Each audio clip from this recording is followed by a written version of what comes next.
Hey youth, happy Friday. Hope you guys are doing well. Today, I just want to give you a short little kind of summary of what Sabbath is like. Tomorrow is Saturday, which isn't always people's Sabbath. It is my Sabbath.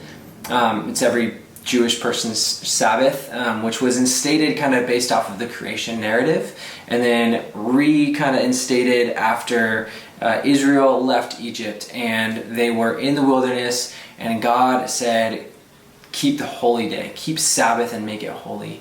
The seventh day is a day of rest. And so this is something we aren't really familiar with. I think a lot of us, we think maybe Sunday. In the Christian tradition, we've kind of taken Sunday, and because that's the day Jesus raised from the dead, and we've said this is our day. And so we go to church on Sunday, and that's a Sabbath for most people. Being a pastor, it's not a Sabbath for me because I'm working.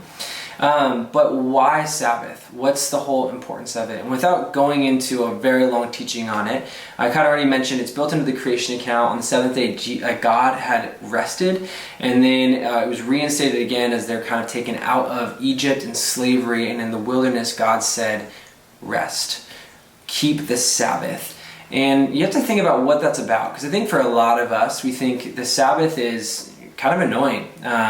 Or it's a day just to do nothing, or to do everything and do whatever we want to do. And there are some elements in there, but why is the Sabbath important?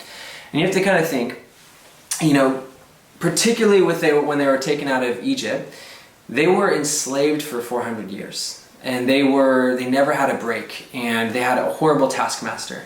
And this taskmaster, Pharaoh, was making them do everything. And when they finally left Egypt and God pulled them out in an incredible way, and they're in the wilderness and God said, keep a Sabbath, guarantee you it wasn't something that was like, oh, what? Now I have to rest. And so it's one of these things where I think in our day and age, because we're so productive, we're so busy, we have drive-thrus, we have everything, we have phones right in front of us, that we don't know how to tune out. But for the original people who were given Sabbath, it was a blessing. It was a gift. And so we want to step back into that rhythm, not just because we want to be religious, that's actually far from it, but because we want to step into the gift that God is giving us. And like a lot of gifts, particularly in Christianity, sometimes they're difficult at first because we don't know how to receive, we don't know how to slow down, and we're so busy, and we need to unlearn some things. We need to learn how to maybe slow down because we're so busy and we don't know how to slow down. Sabbath is a beautiful way for us to slow down. It's a beautiful way for us to rest, to enjoy, and to worship. Rest, enjoy, and worship. Rest, for one, is you're running busy all the time. And maybe right now you're like, I'm resting too much. This is a different kind of rest. It's resting in God. To enjoy. It's to be grateful. It's to enjoy the things that God has given us. To enjoy God Himself. To reflect on what we have, the ultimate Sabbath in Jesus. And so to enjoy that. And then to worship. To say, God, you are good. And you are more important than anything in this world. One of the reasons why Sabbath is actually a day of worship is, we are always trying to be in control.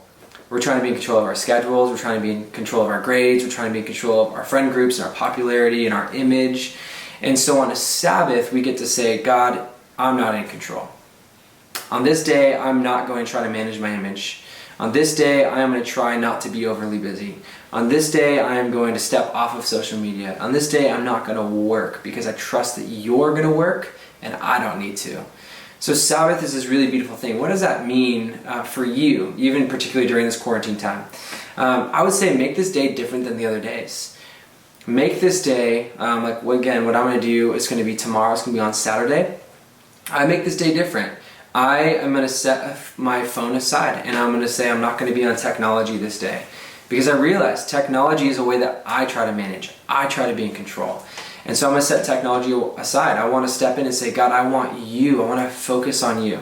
And so the day's going to be different because of that. I'm going to wake up and I'm going to spend time in the morning worshiping God. I'm going to turn on worship music and be alone in my room, and I'm just going to worship God. And then I'm going to probably go on a walk because that's a great way that I pray. And so I'm going to go on a walk. I'm just going to see the beauty of creation. I'm going to breathe deep breaths. And I'm going to remember that it's God who puts breath in my lungs. And I'm going to celebrate and be grateful because God is keeping me alive.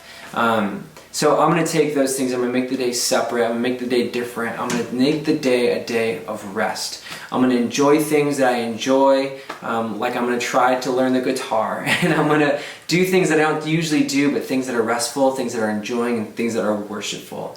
And I think that if we were to develop this practice, even outside of this quarantine time, but we were to take a day and just say, God, you're in control. You are God and I am not. And I want to learn to hear your voice, so I want to slow down. I want to learn to hear your voice, and everything's so busy, so I'm going to stop listening to all these other voices. I'm going to intentionally pay attention to you.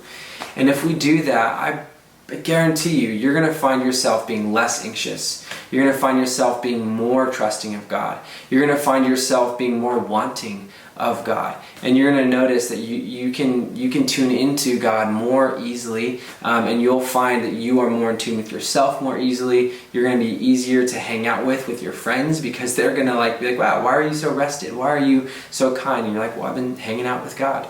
And so we want you guys to take this day, doing this video on Friday, but we want you guys to take some time to prep, think about what do you want to do on your Sabbath?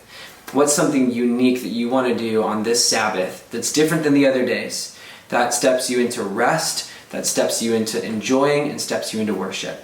So hope you guys have a good time with that. Hope you guys write some things down. I'd encourage you to journal. I'd encourage you guys to pick up some worship music, go into your room, kind of do that. Spend time with the Lord. Seize the moment. Remember that these are the days that you're going to look back on and you're going to remember. Grace and peace. So much love.